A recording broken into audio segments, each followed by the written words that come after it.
Monday Night Chat with Wong Chen. Brought to you by the Member of Parliament for Subang. Hi, welcome to Monday Night Chat episode 16. We're going to do, as usual, Policy Monday and then 5 questions. And then I've asked actually Tina to reshoot a bit of the office. You basically missed the conference room, the volunteers room, and also the storeroom. So Tina has to reshoot that bit for the fun bit of the Monday Night Chat this week.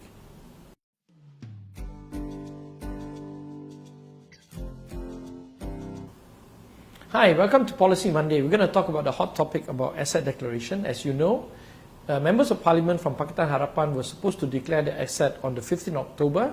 That got extended a bit until the 1st of November. And then, of course, when it first came out, I think close to 2nd or 3rd November, we only declared the income. So after 3 weeks of waiting, finally SPRM has decided to publish the actual asset of the members of parliament. And a lot of people are out there looking at who owns what and whatever. It doesn't really matter because the real purpose of asset declaration, it is a tool against, to prevent corruption. Now, very broadly, corruption destroys good governance, destroys democracy, and also makes the competition or business competition unfair to people who pay corrupt money. So it's extremely important for us to declare assets on members of parliament because they make policies and also they pass laws and they can influence decisions on awards of contracts. Yeah? And the purpose really, when members of parliament declare, is for the public to then monitor the wealth variation. So for instance, if I start off at 2.4 million asset in 2018, if my asset suddenly jump to like 10 million next year, then obviously I have to account for that. Yeah, I have to explain why. So asset declaration does that. It tracks the members of parliament's wealth growth. So what is the best practices? The best practices is, there are a variety of best practices from Nepal to UK to Norway and all these other countries. But OECD actually published what they recommend as the best practices, and this document is as far back as 2010. Yeah? So this is what, we'll try to answer the basic questions, who should declare and so on and so forth. So let's start with the idea, who should make these declarations? Obviously elected officials, members of parliament are don'ts, even mayors and also council members if there's going to be local election, or senators who are appointed have to declare, or judges, or high officials, IGP, the Auditor General, the Attorney General, the Bank Governor, GLC bosses have to declare. I mean, that is the best practices, yeah?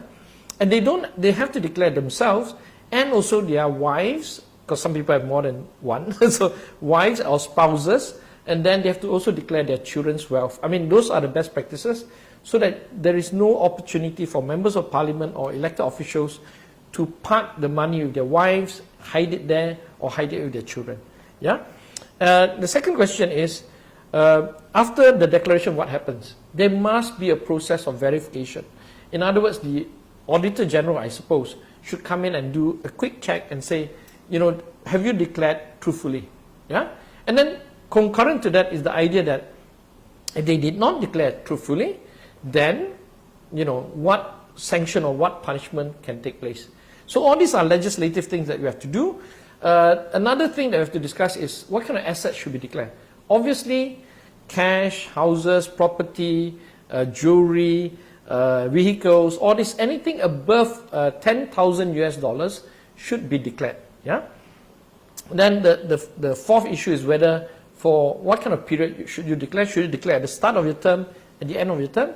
Well, the best practice requires you to declare on a yearly basis. Yeah.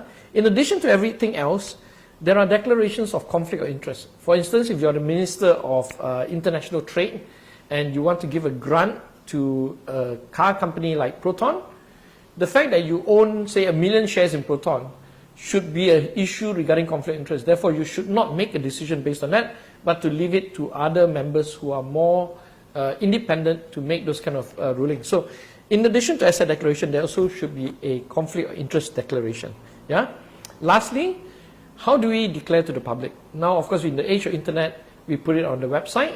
Now, the current declaration states a specific number. It doesn't give you the right to click through and see the actual declaration format. So that has to change. Another way to do it is to pass a Freedom of Information Act to enable people to get full access by writing in to the government and asking for access to see all the documents they want. Yeah?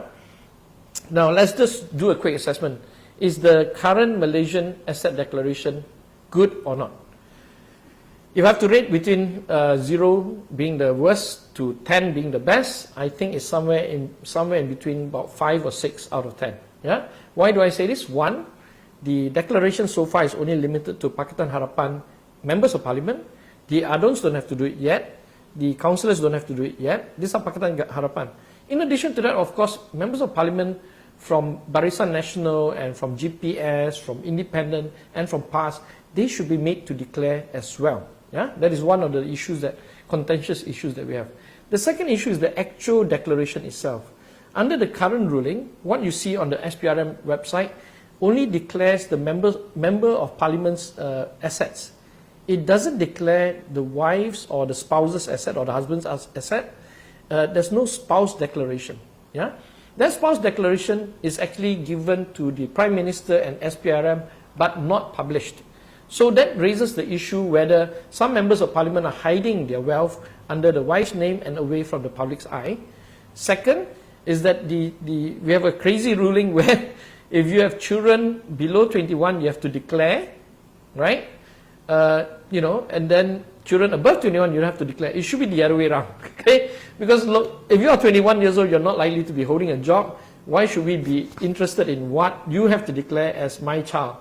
Yeah, I mean, my children are 6 and 7 years old, so, they're not working. I don't believe in child labor. Why should I even declare? It's just, it's just crazy that I might be hiding 5 million, 10 million in my children's bank account. So it's gone the other way around. So Malaysia have to relook that. Thirdly, the GLC appointments, the senior officials haven't been declared yet. So we are actually halfway there only. So what we want to do is, as members of parliament, we really appreciate what SPRM has done and what the cabinet has done, but I think there are room for improvement, and as a backbencher, I will continue to push the government to improve its asset declaration exercise. Hopefully next year, we try to change and try to improve the entire situation, because fighting corruption is the single most important thing to rescue Malaysia. That's it for Policy Monday this week. Hi, for Q&A in 120 seconds this week, we have 5 questions. We'll try our best. Every week we say this, that we're going to do it within 120 seconds. We actually overshoot because very chong hei lah, what to do. So we will try our best. We'll start the clock now. Okay, first question. The difference between Attorney General and Public Prosecutor. The Prime Minister did say that we should try to separate both, but it's not ready yet. It's very simple why we need to do it. Because the Attorney General theoretically is supposed to advise the government. The Public Prosecutor is supposed to prosecute any criminals, including government officials.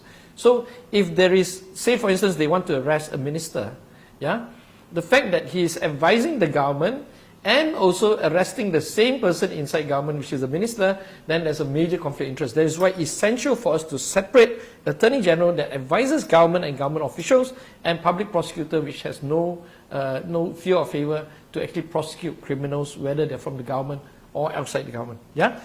Second question on ISET.